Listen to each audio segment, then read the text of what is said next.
Bom é estar na casa de Deus. Bom é servir ao Senhor com alegria e nos apresentar diante dele com cântico, não é verdade?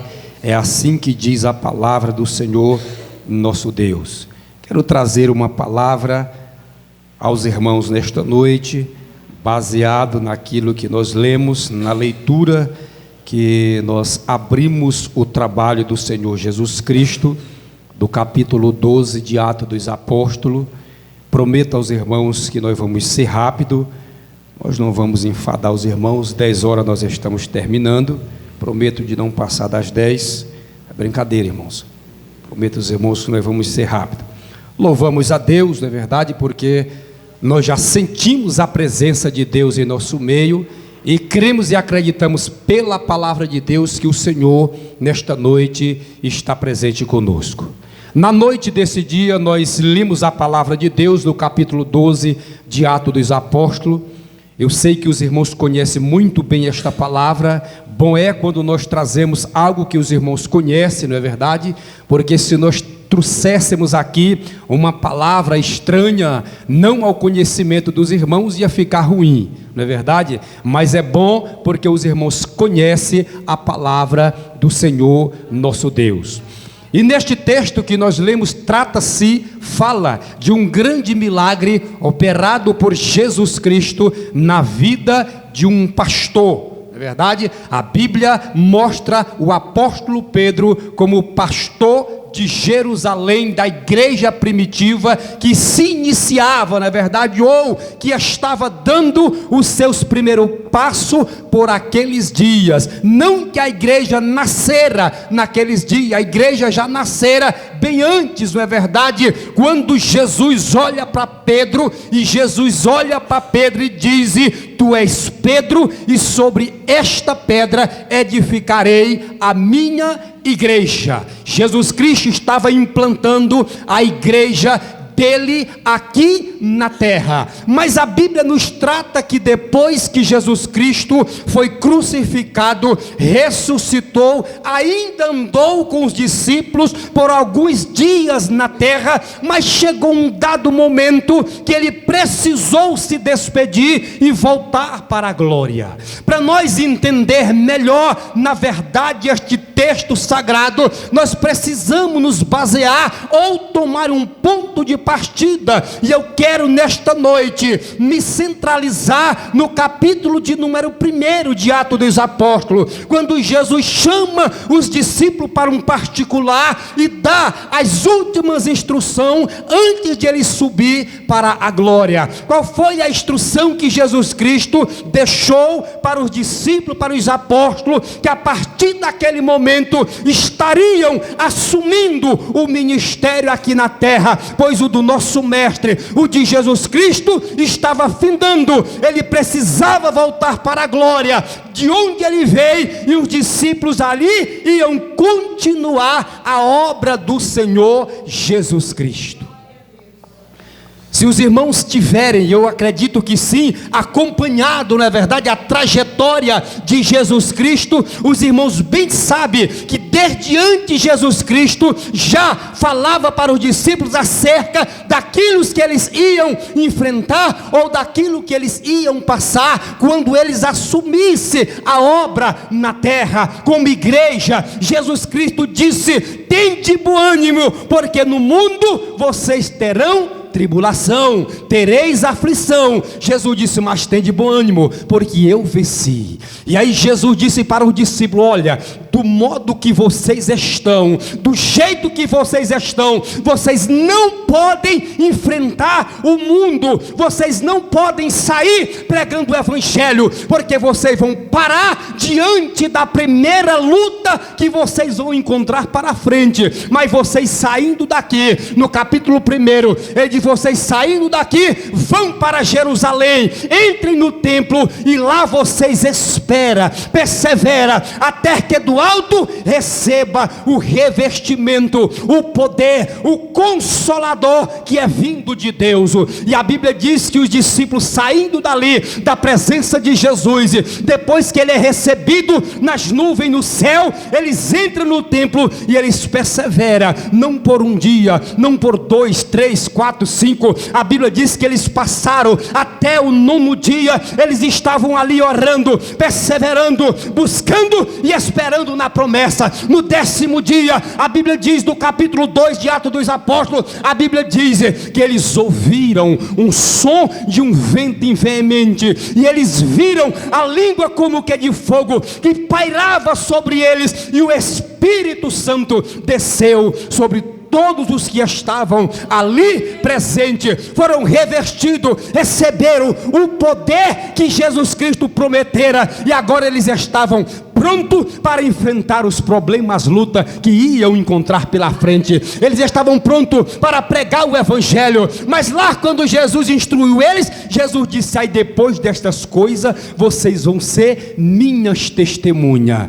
em Jerusalém, vocês vão ser minhas testemunhas lá na Judeia, entrando em Samaria, e não fiquem por aí, vão até os confins da terra. Mas os discípulos se esqueceram, depois que eles receberam o revestimento, o poder do Espírito Santo, Pedro se levanta, prega o Evangelho, e a Bíblia diz que quase 3.000 almas se renderam aos pés de Jesus Cristo, e a igreja começou a caminhar, a igreja começou a se expandir, o Evangelho começou a ser pregado. Quando entra no capítulo 3, a Bíblia mostra que Pedro e João entram para o templo, vão subindo para o templo, pois este era o dilema da igreja, era a oração. Eles iam orar no templo, se depara com um homem enfermo, coxo, na porta do templo, pedindo uma esmola, e disse: senhores, queiram me ajudar. Pedro olha para João e diz: olha, Senhor, nós não temos prata, nós não temos ouro, mas aquilo que temos, aquilo que recebemos, isso nós te damos, em nome de Jesus Cristo, levanta e anda.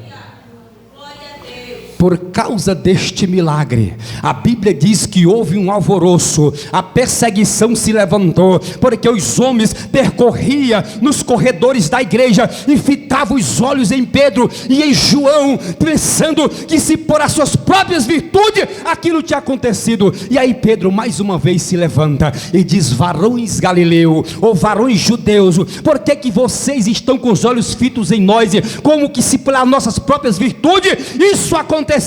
Este homem recebeu este milagre, e aí ele foi buscando, ele foi trazendo desde o princípio, desde os profetas, foi passando até chegar em Jesus Cristo, e ele apresentou a Jesus Cristo, aquele que os judeus crucificaram, mas agora já tinha ressuscitado, e por meio dele o homem se pôs de pé, e o milagre estava realizado. E a Bíblia diz que mais uma vez Pedro prega, e o número das almas salta para quase 5.000 almas. Por quê? Porque ele recebeu a virtude e o poder do Espírito Santo, mas se esqueceu daquilo que Deus o ordenara, que era para sair, para expandir, não ficar só em Jerusalém. E aí a Bíblia diz que na verdade a igreja começou a crescer. Deus todos os dias acrescentava o número daqueles que se haviam de salvar, e a Bíblia diz que os irmãos tinham tudo em comum. Quando nós entramos no capítulo 4, lá a gente vê a atitude de um homem por nome Barnabé. Ele era discípulo de Jesus Cristo, e aí a Bíblia diz, na história não relata detalhado, mas quando a gente busca na história deste homem, a gente vai ver que ele tomou uma atitude, vendeu uma das suas propriedades e trouxe o preço e colocou aos pés de Pedro, tipo um fundo social, para aqueles que tivessem menos, pudesse agregar, pudesse ali tirar algo, e a Bíblia diz que todos tinham em comum. E isso caiu na graça do povo, o povo fazia o mesmo, era um mandamento bíblico? Não, mas agradou a Deus, e Deus estendeu a mão e agiu, e as coisas começaram a acontecer. Mas os irmãos sabem que quando o cristão, quando o crente começa a ser abençoado, quando ele começa a se destacar no reino de Deus, tem um personagem por nome Diabo, que ele se levanta e tenta atrapalhar. A Bíblia diz no capítulo 5, que se levantou um casal por nome Ananias e Safira, e eles tentaram ludibriar ou enganar o homem de Deus, e resultou-se em morte. E a Bíblia diz que por causa disto houve um grande temor no povo, e o número de pessoas só crescia, porque Deus não perde, Ele sempre ganha. O diabo sempre, ele tenta interferir, colocar o seu dedo, as suas armadilhas, mas quando ele tenta atrapalhar o projeto de Deus, Deus já está 2 passos na frente dele e dá vitória para os seus servos. No capítulo 6 a Bíblia diz que houve uma queixa, uma reclamação por parte dos gregos acerca das viúvas, dos órfãos. E aí o que os discípulos fizeram? Resolveram criar uma assembleia e separaram 7 homens, 7 varão ao ministério do diaconado, para cuidar da obra de Deus, do serviço social da casa de Deus, enquanto os apóstolos pregavam a palavra, anunciavam o evangelho. Mas por trás disso o diabo está trabalhando, por trás disso o diabo está maquinando, tentando atrapalhar o plano de Deus. Mas quando ele se levanta para cair, porque o nosso Deus está na frente para dar vitória. Quando entra no capítulo 7, a Bíblia nos mostra Estevão, um dos 7 diáconos que se destacou e crescia anunciando o evangelho. Ninguém podia com aquele homem. Por quê? Porque ele tinha a virtude do Espírito Santo de Deus. E a Bíblia diz que se levantou uns homens, filhos de Belial, para testemunhar contra o servo de Deus, que resultou no apedrejamento de Estevão. E por causa disso houve uma grande perseguição no meio da igreja. E aí a igreja veio entender aquilo que Deus lhe ordenou lá no começo, lá no capítulo 1. Aí a igreja precisou se espalhar, estava acomodada em Jerusalém. A Bíblia diz que eles começaram a se espalhar, e o evangelho chegou aonde? Em Samaria. Filipe, que era um dos 7 diáconos, entrou em Samaria pregando o evangelho. Sabe o que me chama mais atenção? É quando Filipe está indo, pregando o evangelho, Deus curando, Deus salvando, Deus fazendo a obra. E aí Filipe está naquele auge, no meio do povo, pregando o evangelho. Ele ouve uma voz, o Espírito de Deus diz: Filipe, sai da cidade, vai para o lugar que está deserto, para o caminho que desce para Gaza. Eu acredito que Filipe olhou e indagou, como quem diz: mas como que eu vou sair do meio do povo para ir para um lugar que está deserto? Falar para quem? Pregar para quem? Mas como ele era um servo de Deus, ele obedeceu à voz de Deus e saiu pelo deserto. Quando de repente ele ouve um ruído, e ele olha, vem uma carruagem surgindo, e no meio daquela carruagem, sentado, vinha um homem importante. Ele era um eunuco, um chefe, ele era um ministro de um reinado distante. A Bíblia diz que ele era ministro da rainha de Candace, uma mulher poderosa. E lá vem ele lendo, e ele estava lendo agora aquela passagem do capítulo 53 de Isaías, que fala acerca de Jesus Cristo. E quando ele vai lendo, o Espírito diz para Filipe: te aproxima deste carro. E aí Filipe se aproximou, e Filipe olhou para ele e disse: o senhor entende o que lê? Ele disse: como se ninguém me explica? Filipe aproveitou o ensejo, a oportunidade, e ele começou a pregar e a falar acerca de Jesus Cristo para aquele cidadão. Nesta noite nós ouvimos, não é verdade, a irmã Antônia contando que se aproximou e não perdeu a oportunidade, falou de Jesus e ganhou o cidadão para o Senhor. O cristão que tem o Espírito de Deus é assim, não perde oportunidade. Quando é lhe dado a oportunidade, ele fala do amor de Deus, ele fala para as pessoas que Jesus é bom. E aí a Bíblia diz que eles percorreram uma distância. Quando chegou ao pé das águas, o homem já estava convencido da palavra de Deus. Ele disse: agora o que é que impede que eu seja batizado? E aí Filipe disse para ele: se crer. Aquele homem já tinha crido na mensagem do evangelho. E o que me chama mais atenção é que a Bíblia diz que quando eles desceram, ambos para as águas, Filipe batizou o eunuco, e quando ele deu por si, o Espírito de Deus agarrou Filipe e o arrebatou da presença do eunuco, e ele saiu percorrendo, anunciando o evangelho do reino. É assim que Deus faz quando o diabo pensa que fecha uma porta ou fecha um caminho. Deus abre um portão lá na frente. Quando o diabo pensa que fecha um portão, Deus vai lá e abre uma rua, não é verdade? Quando o diabo fecha uma rua, Deus abre uma avenida, de forma de que Deus sempre está na frente.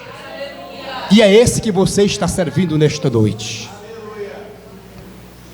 No capítulo 9, quando nós adentramos, nós encontramos com a convenção do homem por nome Saulo, não é verdade? Um homem que arrastava, um homem que tocava terror no meio do povo de Deus, buscava os crentes, arrastava, manietava na prisão, matava as pessoas. E aí Deus disse: agora deixa comigo, rapaz, porque o negócio é comigo agora. E aí Deus disse: Paulo, duro é para ti lutar contra os arguilhões de Deus. E aí Paulo agora volta murchinho, não perseguindo, mas sendo perseguido, porque agora já faz parte do mesmo povo do qual antes ele perseguia. No capítulo 10 nós encontramos Deus ganhando mais uma batalha, salvando a vida de um homem com toda a família por nome Cornélio. Quando nós olhamos para Cornélio, Cornélio era um centurião, podemos dizer, de nome, de respeito na corte, mas Deus foi lá e por meio de uma revelação, de uma visão, salvou pela oração e revelação do apóstolo Pedro. Isso lhe custou caro para Pedro, porque os judeus não queriam entender que o evangelho também era para os gentios, por Cornélio era um gentio. E no capítulo 11 ele teve que se explicar em uma assembleia geral lá em Jerusalém, e mostrar que assim como Deus deu o Espírito a eles, também concedeu aos gentios. E aí nós adentramos no capítulo 12, não é verdade? Entramos no capítulo 12. Quando a gente entra no capítulo 12, a gente descobre, a gente vê que se levanta um homem endemoniado por nome Herodes. Já tinha feito tanta barbaridade, não é verdade, com o povo de Deus, já tinha perseguido, já tinha matado Tiago, irmão de João, e agora pega o apóstolo Pedro, lança na prisão e faz com que seja guardado e protegido pelos seus soldados, porque era dia da festa, era dia dos pães asmos, era dia da Páscoa, e não se podia fazer nada por aqueles dias. Mas a Bíblia diz que ele tentava fazer o mesmo que ele fez com Tiago, apresentar para o povo e depois matar.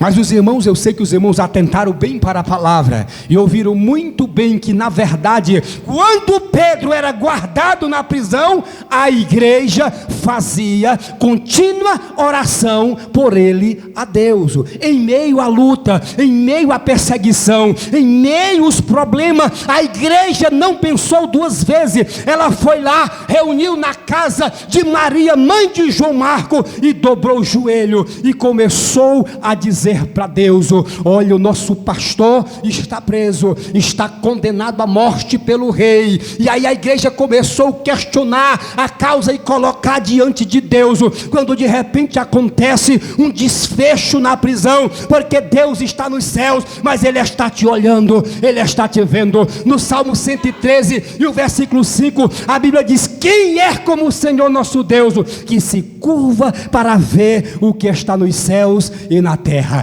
Quem é que Deus vai contemplar na terra? É você, é você, é você. Quando sai de casa, Deus se inclina para contemplar e para guiar os teus passos, para conduzir pelo caminho da vitória, porque Ele é um Deus que cuida, Ele é um Deus que está nos céus, mas Ele está protegendo os seus. Então nesta noite saiba de uma coisa, que Deus está lá nos céus, mas os olhos deles estão patentes sobre toda a face da terra para te guardar. Então não desista por causa da luta, não desista por causa da perseguição, não desista porque a luta tem se estendido e tem às vezes parado no teu caminho.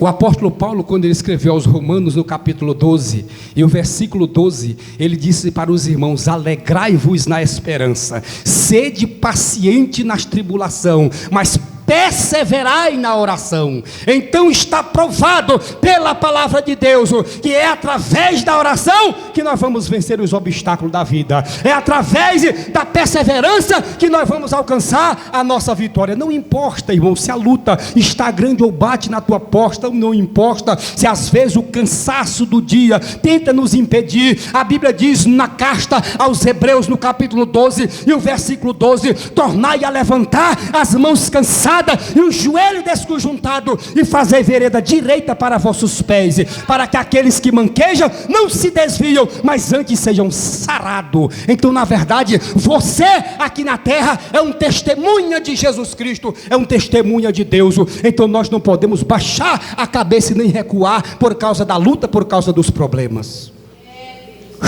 Quando de repente Pedro está lá deitado, preso, algemado, soldados de um lado, soldado de outro. A Bíblia diz que ele entregou a 4 quaternos de soldado, a 16 soldados que fazia a vigília de Pedro, porque ele sabia que o Deus de Pedro era poderoso. Então, na verdade, quando de repente, meia-noite, o anjo faz aquela visita e Pedro está lá deitado, quando ele olha, os soldados estão todos caídos, porque o resplendor da glória de Deus foi intenso, e o pecador não resiste à presença de Deus.